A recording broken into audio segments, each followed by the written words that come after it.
يا أمي أقطف دوما أحلى الزهر سار تعطر كل البيت تنتظر قدومك يا اسکالر صاحب آئے, انہوں نے ایک واقعہ سنایا کہ ایک انگریز 10 سال سے اس کی ماں ہاسپٹل میں ایڈمٹ ہے, بیمار ہے, 10 سال میں ایک مرتبہ بھی اپنی ماں کو دیکھنے نہیں گیا, ایک مرتبہ بھی. جس دن انتقال ہوا ہے اس دن تھوڑا سا آنکھوں میں آنسو آئے اور کہا کہ مجھے غم ہے کہ میری والدہ دنیا سے چلی گئیں, اور آفس میں ایک سیکنڈ کے لیے بھی لیٹ نہیں ہوتا تھا. بات آ رہی ہے سمجھ میں؟ میں نے پچھلے بیان میں ایک واقعہ سنایا تھا نا, جو لوگ غیر مسلموں کی بڑی تعریفیں کرتے ہیں, وہ ایک مشہور فتنہ ہے, ابھی کیا بار بار نام لوں.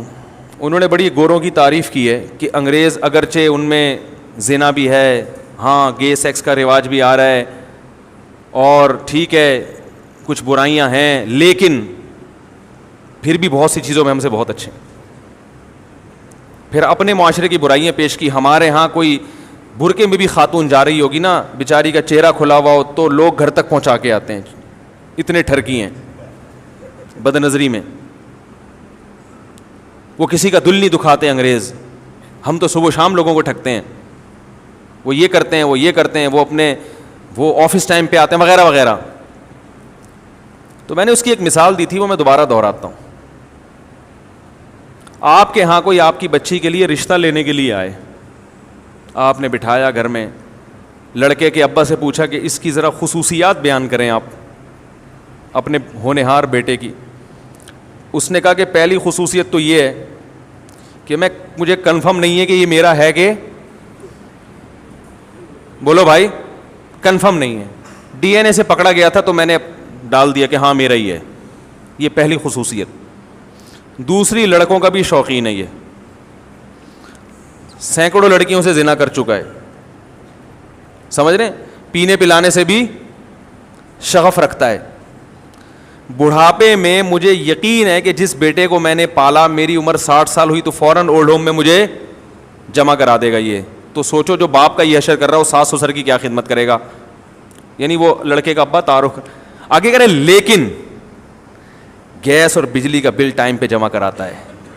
آج تک ایک سیکنڈ کے لیے بھی آفس سے لیٹ نہیں ہوا. یہ تمہارے پاکستانیوں کی طرح نہیں, دفتروں میں آ رہے ہیں 9 بجے کا ٹائم ہے تو 5 بجے شام کو پہنچ رہا ہے چھٹی کے ٹائم, اور وہاں جا کے سو رہا ہے.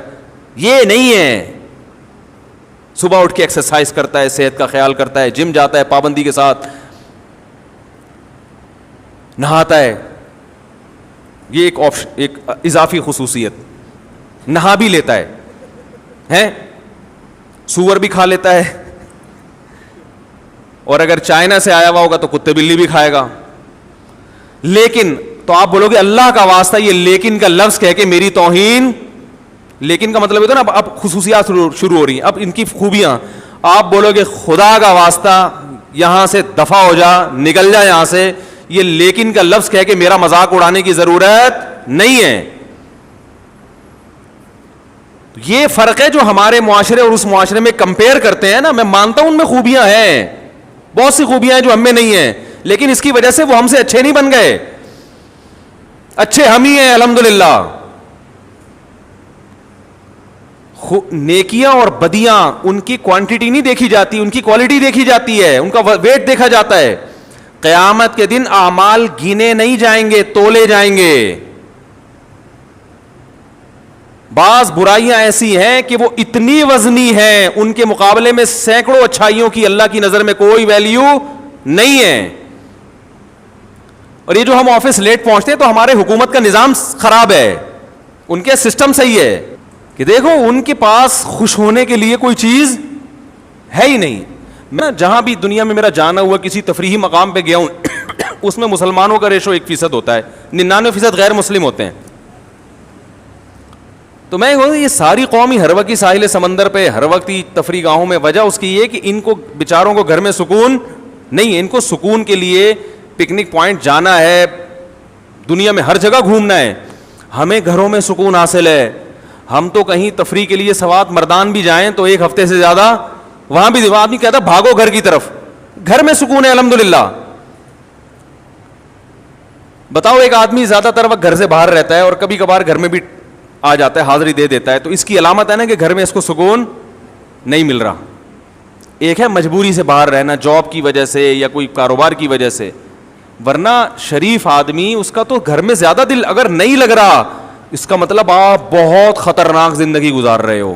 کہ جو جگہ اللہ نے آشیانہ بنائی, جو ٹھکانہ بنایا, جہاں پرندے صبح و شام جہاں مرضی دنیا میں چلے جائیں آتے آخر میں اپنے ٹھکانے اور گھونسلے کی طرف ہیں, بڑی محنت سے اپنا گھونسلہ بناتے ہیں. تو جس پرندے کو اپنے گھونسلے میں سکون مل رہا ہے اور انسان کو اپنے گھر میں نہیں مل رہا, خدا کی قسم اس پرندے کی زندگی اس انسان سے کروڑا گنا بہتر ہے. اور اگر آپ کو گھر میں نہیں مل رہا تو یا کوئی ٹیکنیکل فالٹ ہے, یا تو آپ کی ذات میں, یا آپ کے گھر میں کوئی فالٹ ہے جس کی وجہ سے آپ کو سکون نہیں مل رہا, یا آپ کے معاشرے میں فالٹ ہے. میں سمجھا پا رہا ہوں اپنی بات کی نہیں سمجھ میں آ رہی؟ تو یہ خوبیاں جو ہے نا جو ہم گنواتے رہتے ہیں صبح و شام, اللہ کی نظر میں اگر یہ خوبیوں کی ویلیو ہوتی تو اللہ ان کو جنت میں بھیجتا نا, کہ تم بڑے اچھے تھے, تم جنت میں جاؤ, مسلمان سارے کہاں جائیں گے؟ جہنم میں جائیں گے. ہمارا والا اگر کرپشن کر رہا ہے تو وہ بھی اپنے بوڑھے باپ کے لیے کر رہا ہے, بیوی بچوں کے لیے کر رہا ہوتا ہے, کسی اور کو کھلانے کے لیے کر رہا ہوتا ہے. غلط ہے, شروع نہ کر دیں کہیں آپ, ہاں شروع نہ کر دیں گے, جائز نہیں. میں بتا رہا ہوں کہ کم از کم اپنی توند بھرنے کے لیے تو نہیں کر رہا نا. تو ان کے یہاں صرف بزنس, آفس, پیسہ, دولت, اس سے ان کی نظر ہٹتی نہیں ہے. ہر چیز گھوم گھوم کے کہاں آ رہی ہے؟ پیٹ, دولت, پیسہ, بزنس.